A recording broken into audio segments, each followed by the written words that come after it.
Studios, the ausbiz COB is the key stuff you need to know about the day in business and finance.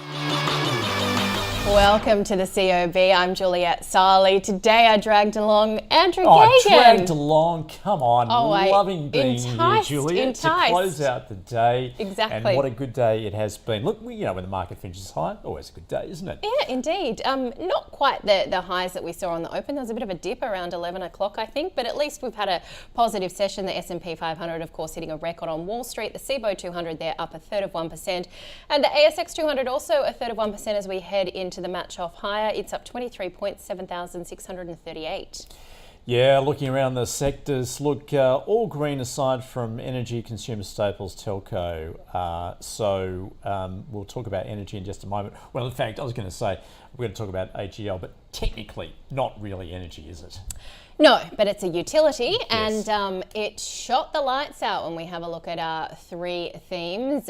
Really, investors liking that. Well, why wouldn't you? Fourfold increase in net profit. I think just under 400 million. It was 87 million this time last year. You spoke to the CFO. Yeah, I did indeed, Gary Brown. Look, obviously they're happy given they've turned it around. However, look, question remains, and it's always a tight line to tread, isn't it, for a company when you're trying to impress both the shareholder and also the customer, and clearly a lot of questions for the customers at the moment, given the cost of living and given the profits that they're making, whether they should pass them on to their customers. Absolutely. A bit hard to swallow, isn't it? And I'm going to write about that in The View today. You can read it on our newsletter about the fact that, we had the Fells report coming through and we're all got these higher electricity costs. So, when are we potentially going to see those down? Although he did say, didn't he, seeing full year 25 curves start to show some downward pressure.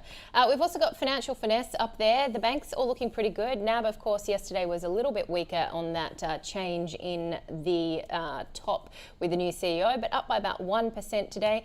And then more concerns in China, more deflationary pressures. Yeah, those prices continuing to fall there. Wouldn't we love a bit of that here? But of course, that is bad news for China. And given the woes also what we're seeing on the share market there too, although that has been turned around with government intervention. They've dismissed a few people, whatever that means in China, whether there's to be seen again. But they are obviously intervening in that market, a bit of market manipulation going on there, just as far as what we're seeing in China.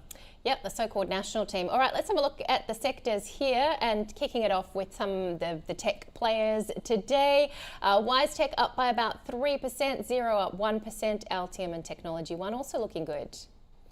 All right, let's take a look at the REITs and utilities, in fact, yeah. Okay, Origin Energy. Look, the standout obviously being AGL off the back of that result, and a couple of the telcos as well. And now to the REITs, also interest rate sensitive. Goodman Group down, but we saw Centre, Stockland Vicinity Centres and GPT all looking pretty good. All right, so let's get into some greater detail with, of course, earnings season underway. Cochlear lifting its earnings guidance for financial 24 to between $385 and $400 million, equal to growth between 26 and 31% for the year, saying implant revenue is behind that upgrade to expectations. Shares are up 6%. Elsewhere, Mirvac Group up by about 5%. It actually swung to a loss of 201 million for the half year versus 215 million profit in the prior period. Also in property, REA Group lifting its dividend 16% after reporting a 22% jump in net profit to 250 million for the half year. Transurban shares sold off today. It does expect dividends to climb though, 7% for the year. That's after net profits more than quadrupled, similar to what you saw at AGL. And a really impressive bounce for News Corp. Shares up there almost 7% after it posted a 95% rise in second quarter profit to $183 million on sales that rose 3%. All right, well, in terms of what we are seeing more broadly, let's get to our guest welcome to the COB, George Barboris from K2 Asset Management, who joins us now. George, good to see you. The non-recession scenario you're saying at the moment, the key driver for the equity market. Gillette, hi, and Andrew, good to see you both.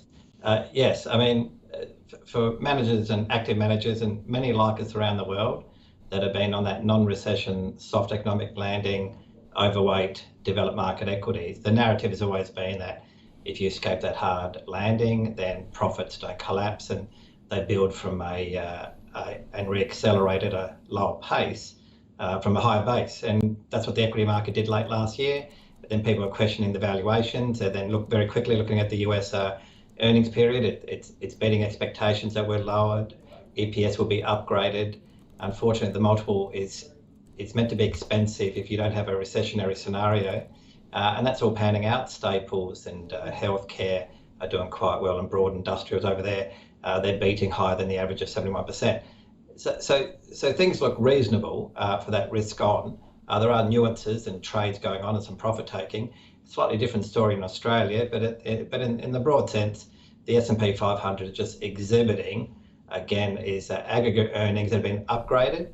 The multiple is a stretch for some that have been waiting for that, the entry point. And again, it's that interest rate peak in the cycle, won't go to those lows of the past 15 years, and just playing around with that slowdown and how it looks. But it's a reasonable picture in the developed world and a very bad picture in the Chinese economy separately. George, we might just ask you about China in just a moment, but interested for you to make a comparison between what we're seeing in the US and here in Australia, obviously coming out of US earnings season, getting into it locally. What are your observations, particularly as far as those valuations are concerned? I mean, clearly the Australian market has underperformed, certainly over the past 12 months. Of course, a lot of that due to the fact that outperformance we've seen in the States with mega tech. Yeah, exactly. So the composition of our equity bourse is a reflection of the underperformance versus the S&P 500. We sit in the middle of, say, what the UK is and the US and parts of the European equity market. But obviously, for obvious reasons, financial is a big part, REITs and banks and diversified financials, and then obviously resources, and then the resource link that have been spinning out those massive dividends in recent years can be reflected in part to the FTSE because of their energy overweight in some commodity. But having said all of that, the drag's there. It's a legitimate drag given the economy and where we are. We have got some demand destruction, obviously with tighter policy here. There's a little bit of a nuance versus North America. But the thing to reinforce is that for calendar 2024 for corporate Australia, the margins and cost controls would be more heated and amplified and front of centre, as they all are anywhere in the world, but versus the US economy versus the stage of the cycle they're in. So just to reinforce the point, corporate Australia will really need to get on top of costs, and they'll be very hesitant in broad sense to get aggregate upgrades on the back of large investments. So we'll be a bit more sort of cautious because of that, and there are things to reflect on. Different markets, different reasons and rationales between our equity bourse and the US.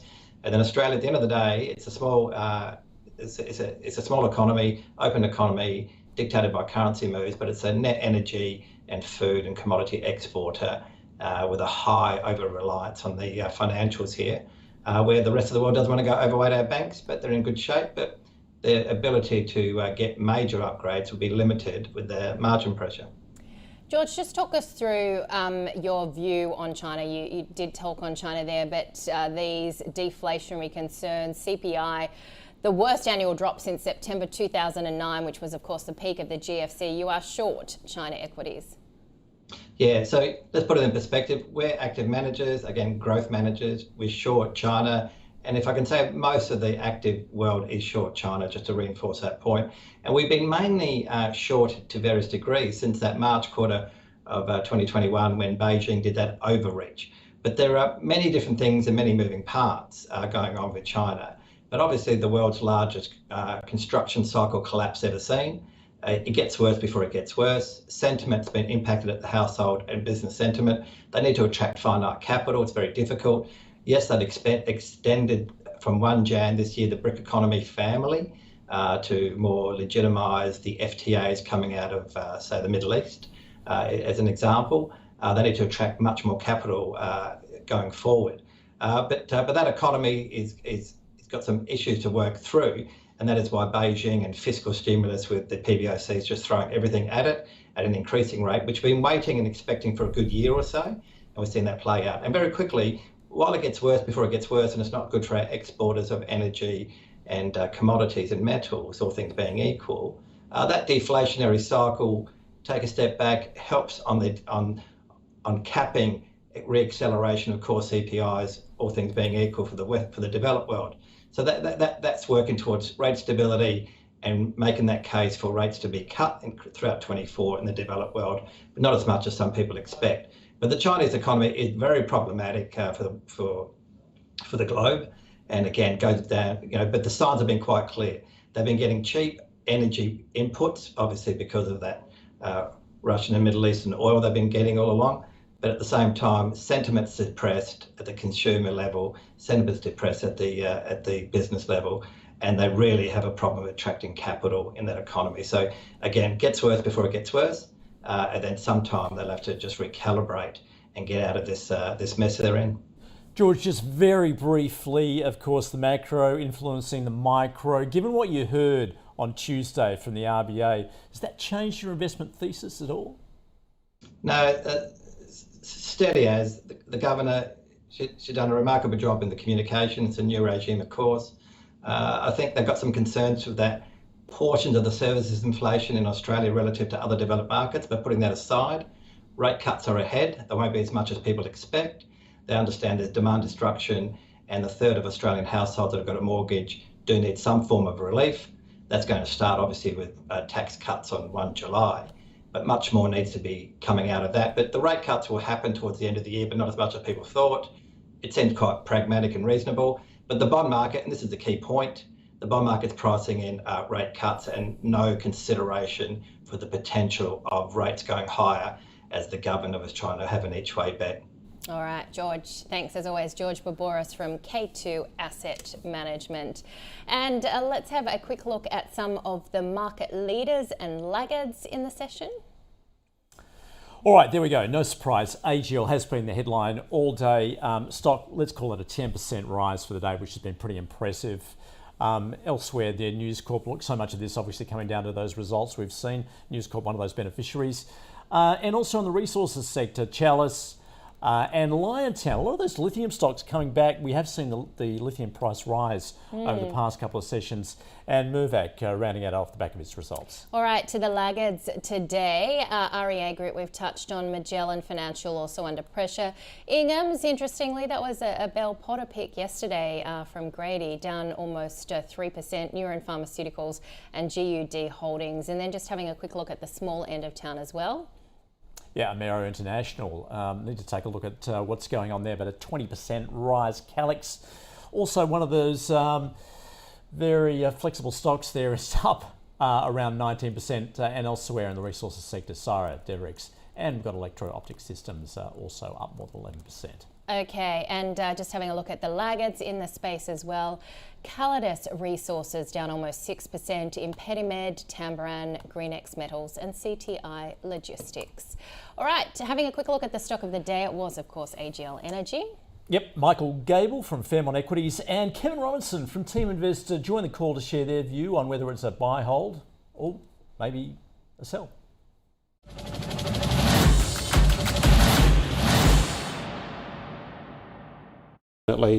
Over the long term, a bit of a capital destroyer. Unfortunately, a lot of investors hold this for the dividend. But you lose more than the dividend on the capital. Share price performance longer term has been very poor. With these utilities, I guess what you would be looking for would be, like a transurban type business where the income, the earnings stream's pretty reliable year on year. Whereas obviously with AGL, it has been a bit all over the place. So, you're buying into a utility. The dividend's only a few percent. I guess it's gone up today. In a high interest rate environment, you could get a better return in the bank. Obviously, a risk-free return with your money in the bank. So, look, great result for the moment. Share price is up 12%. Maybe it can squeeze a bit more out of it on the upside, but just that variability in earnings is not great for this type of investment. And then you've got that government risk that they might do something with the prices and affect their margins. We now have more generation from solar rooftops than coal, so they have to negotiate that moving landscape, if you like, as well, which they may well do it very well. But it does present some risks as well as, I think, the risks that Michael said. So from our point of view, it wouldn't be one that I don't think many of our members would be interested in.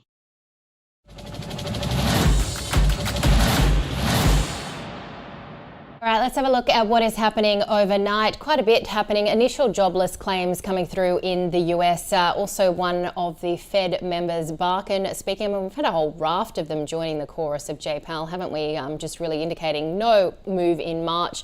A 30-year bond auction as well. The 10-year got a lot of attention.